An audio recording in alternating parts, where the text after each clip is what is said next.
Hello everyone, welcome to my channel Vishal Shah travel. नमस्ते। तो आज मैं एक नया इन्फॉर्मेटिव वीडियो लेके आया हूँ कि आप बहुत आसानी से कैसे ग्रीस जा सकते हो। ग्रीस का टूरिस्ट वीज़ा आपको बहुत आसानी से कैसे मिल सकता है, कौन सा वाला डॉक्यूमेंट चाहिए, कौन सा वाला ट्रिप्स और ट्रिक्स आपको आजमाना है और कैसे बहुत आसानी से आपको ग्रीस का टूरिस्ट वीज़ा आपको बहुत आसानी से मिल सकता है। सब कुछ है इस वीडियो में और पूरा एक कंप्लीट इन्फॉर्मेशन है। तो आपको लास्ट तक वीडियो देखना है, पूरा लास्ट तक, स्किप मत करना, पूरा वीडियो को लास्ट तक देखना है। बहुत सारा इन्फॉर्मेशन, क्रूशियल इन्फॉर्मेशन आपको मिलने वाला है। आपका ग्रीस टूरिस्ट वीज़ा आपको कितना आसानी से आपको मिल सकता है, सब कुछ इस वीडियो में मिलने वाला है। तो वीडियो को लास्ट तक ज़रूर देखना, प्लीज़ प्लीज़ प्लीज़, ये मेरा रिक्वेस्ट रहेगा, देखना ज़रूर। फर्स्ट नंबर पे है पासपोर्ट। पासपोर्ट 6 मंथ वैलिडिटी होना चाहिए और लास्ट 2 पेजेस ब्लैंक होना चाहिए, वाइट ब्लैंक होना चाहिए। दूसरे नंबर पे है फोटो। फोटो मैट फिनिश होना चाहिए, 35 mm टू 45 mm होना चाहिए, HD क्वालिटी होना चाहिए, वाइट बैकग्राउंड होना चाहिए और 80% फेस फोकस होना चाहिए ही चाहिए। तीसरे नंबर पे है cover letter. Cover letter to the point होना चाहिए, बड़ा भी नहीं होना चाहिए, छोटा भी नहीं होना चाहिए, ज़्यादा छोटा भी नहीं, ज़्यादा बड़ा भी नहीं, और टू द पॉइंट होना चाहिए। और आपका प्रोफाइल को फुल्ली एक्सप्लेन होना चाहिए, आप क्या करते हो, आपका प्रोफाइल क्या है, सब कुछ एक्सप्लेन होना चाहिए। चौथी नंबर पे है आपका travel plan and travel itinerary. आपका travel plan, travel itinerary fully explain होना चाहिए। डे वाइज प्लान, आप क्या करोगे, कौन सी टूरिस्ट अट्रैक्शन पे विजिट करोगे, क्या कहाँ कहाँ घूमोगे, क्या करोगे, सब कुछ फुल्ली एक्सप्लेन होना चाहिए। और 5वीं नंबर पे है ट्रैवल इंश्योरेंस। ट्रैवल इंश्योरेंस आपका फुल्ली जितने दिन रहोगे उससे एक दिन ज़्यादा कवरेज होना चाहिए और 30,000 यूरो मेडिकल कवरेज होना चाहिए, मैंडेटरी है और ये आपको पॉलिसी वजह से आसानी से मिल जाएगा। 6 नंबर पे है एकोमोडेशन। आप होटल भी ले सकते हो, हॉस्टल भी ले सकते हो, ऑलरेडी पेड भी ले सकते हो, डमी बुकिंग भी लगा सकते हो। डमी बुकिंग मीन्स लाइक आपको फ्री बुकिंग मिल जाएगा, वहाँ पर रीच होने के बाद, होटल और हॉस्टल में रीच होने के बाद आपको पे करना पड़ेगा। बहुत आसानी से hostel.com, booking.com से मिल जाएगा। 7 नंबर पे है फ्लाइट। फ्लाइट आप ऑलरेडी पेड बुकिंग भी ले सकते हो और डमी टिकट भी लगा सकते हो, ये आपके ऊपर डिपेंड करता है। मेरा सजेशन यही रहेगा कि as you are applying for visa, so dummy ticket लगा दो। वीज़ा आने के बाद आप नया एक टिकट बुक कर लेना, पेड बुकिंग कर लेना। जब तक वीज़ा नहीं आता तो कोई श्योरिटी नहीं है आपका वीज़ा लगेगा या नहीं लगेगा। तो अगर आप ऑलरेडी बुकिंग कर लिया है फ्लाइट टिकट, तो अगर वीज़ा नहीं आता है तो आपका पैसा लॉस हो जाएगा।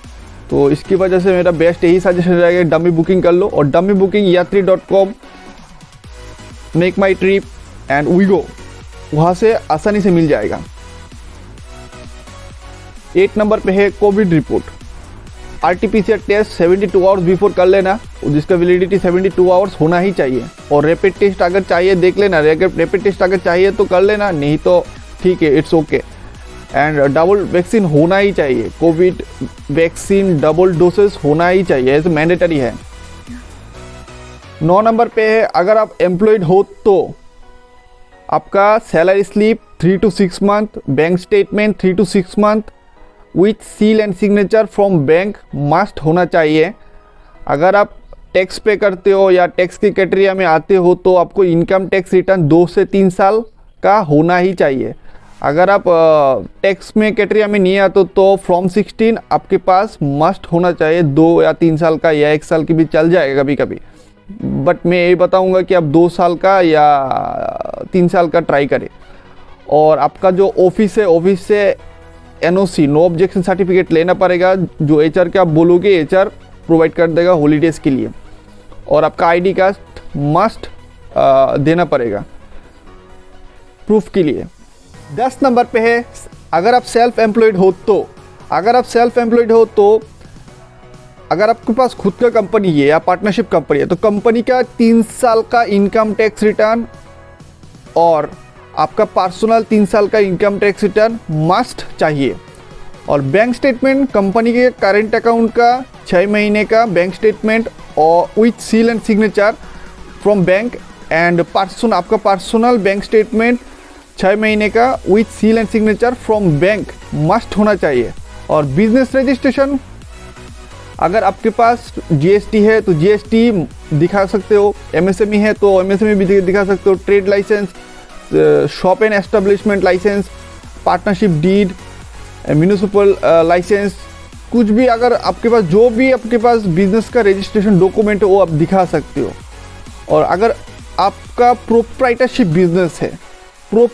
बिजनेस है तो आपका खुद का पर्सनल जो इनकम टैक्स रिटर्न है उसका 3 साल का दिखा सकते हो जाएगा। और बैंक स्टेटमेंट आप करेंट अकाउंट का 6 महीना भी दिखा सकते हो और आपका पर्सनल का 6 महीना के भी दिखा सकते हो। अगर आप एक बात याद रखना, अगर आप का कोई पार्टनरशिप कंपनी में आप वर्क करते हो या बिजनेस करते हो तो वहाँ से एनओसी मस्ट चाहिए। एनओसी जो होता है वहाँ से चाहिए वीज़ा के लिए, तो मस्ट याद रखना। 11 नंबर पे है, अगर आप रिटायर्ड पर्सन हो तो आपका जो पास्ट का जो डॉक्यूमेंट है, पास्ट जहाँ पर आप जिस भी पोजीशन पे जिस भी कंपनी पे काम करते थे वो सब डॉक्यूमेंट अगर आप दिखा सकते हो तो बेहतर है। और बैंक स्टेटमेंट में आपका 6 महीने का बैंक स्टेटमेंट मस्ट चाहिए। और अगर आपके पास कोई एसेट है, ऐसा कुछ है कि any proof that any immovable asset है आपके पास तो आप दिखा सकते हो। ये प्रूफ हो जाता है कि आप घूम के वापस इंडिया पे आओगे, बैक करोगे इंडिया पे। और 12 नंबर पे है, अगर आप फार्मर हो तो आपका जो प्रॉपर्टी का जो डॉक्यूमेंट है, आपका जो एग्रीकल्चर का फार्मिंग का जो डॉक्यूमेंट है वो आप दिखाइए। बैंक स्टेटमेंट 6 महीने का दिखाइए, जो भी पैसा आपको प्रॉफिट होता है वो सब दिखाइए आप। और आप जे फॉर्म मस्ट दिखाइए, वो चाहिए मस्ट चाहिए जे फॉर्म। और 13 नंबर पे है आपका बोनस टिप, एक्स्ट्रा डॉक्यूमेंट क्या क्या लगा सकते हो वीज़ा के लिए। वीज़ा अगर ये सब डॉक्यूमेंट लगा दोगे तो वीज़ा का थोड़ा प्लस पॉइंट हो जाएगा, वीज़ा मिलने में थोड़ा प्लस पॉइंट हो जाएगा। इसमें एक है कि सीए रिपोर्ट लगा सकते हो, सीए नेट वर्थ रिपोर्ट लगा सकते हो, वैल्यूएशन रिपोर्ट लगा सकते हो, एसेट का वैल्यूएशन रिपोर्ट लगा सकते हो। और म्यूचुअल फंड में कोई इन्वेस्टमेंट है, स्टॉक में कोई इन्वेस्टमेंट वो भी लगा सकते हो, एफडी में कोई इन्वेस्टमेंट है, आरडी में या एलआई में कोई इन्वेस्टमेंट, लाइफ इंश्योरेंस में कोई इन्वेस्टमेंट है वो भी लगा सकते हो। और अगर आप मैरिड हो तो मैरिज सर्टिफिकेट मस्ट लगाना, क्योंकि मैरिज सर्टिफिकेट लगाने से आपका प्रोफाइल ज़्यादा स्ट्रॉन्ग हो जाता है। एमबीसी यही सोचता है कि जो लोग वहाँ पर जाएगा तो वापस ज़रूर आएगा, क्योंकि उसका वाइफ यहाँ पर है, मस्ट आएगा। तो एक बहुत बढ़िया प्रूफ है। अगर मैरिज सर्टिफिकेट आपके पास है तो मस्ट लगा देना, बहुत बढ़िया रहेगा। 14 नंबर पे है अपॉइंटमेंट। अपॉइंटमेंट आप कैसे ले सकते हो? अपॉइंटमेंट आप ऑनलाइन कॉल करके भी ले सकते हो, ऑनलाइन जाके उनकी वेबसाइट में आप जाके भी ले सकते हो, बुक कर सकते हो। पहले आपको अपॉइंटमेंट बुक करने के बाद आपको डॉक्यूमेंट प्रिपरेशन कर लेना है, उसके बाद वहाँ पर जाना है, जाने के बाद डॉक्यूमेंट वेरिफिकेशन करना है, बायोमेट्रिक करना है, उसके बाद आपको डॉक्यूमेंट सबमिशन करना है। और 1 to 3 और 4 वीक्स में आपका वीज़ा आपको होम डिलीवरी भी हो जाएगा, अगर होम डिलीवरी आप बुकिंग किया है। और अगर नहीं किया है तो आप जाके भी ले सकते हो, आपको कॉल आ जाएगा। और कुछ क्वेश्चन के answers, fresh passport versus non fresh passport. और अगर आपके पास फ्रेश पासपोर्ट है या आपका फिनेंशियल एस्टेब्लिशमेंट बहुत अच्छा है, इंडिया के साथ बहुत अच्छा टाइप से आपका बिजनेस है, बहुत बढ़िया आपका फिनेंशियल सिचुएशन है इंडिया में, तो आपको फ्रेश पासपोर्ट में शेंगन वीज़ा मिल जाएगा। अगर आपका पासपोर्ट फ्रेश है और आपका फिनेंशियल सिचुएशन इतना अच्छा नहीं है कि आपका कोई बिजनेस वगैरह नहीं है, अच्छा वाला जॉब भी नहीं है, आपका इंडिया के साथ इतना अच्छा टाइप्स भी नहीं है, तो आपके लिए थोड़ा मुश्किल हो सकता है।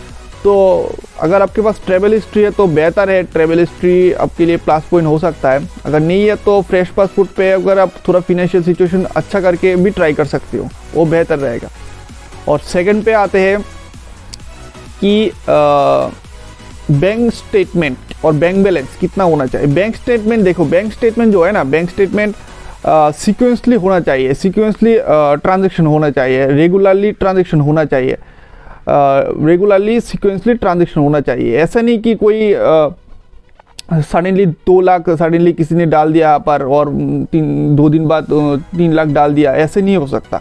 ऐसे होगा तो एमबीसी को डाउट हो जाए कि आप जाने वाले हो, नहीं आने वाले नहीं हो।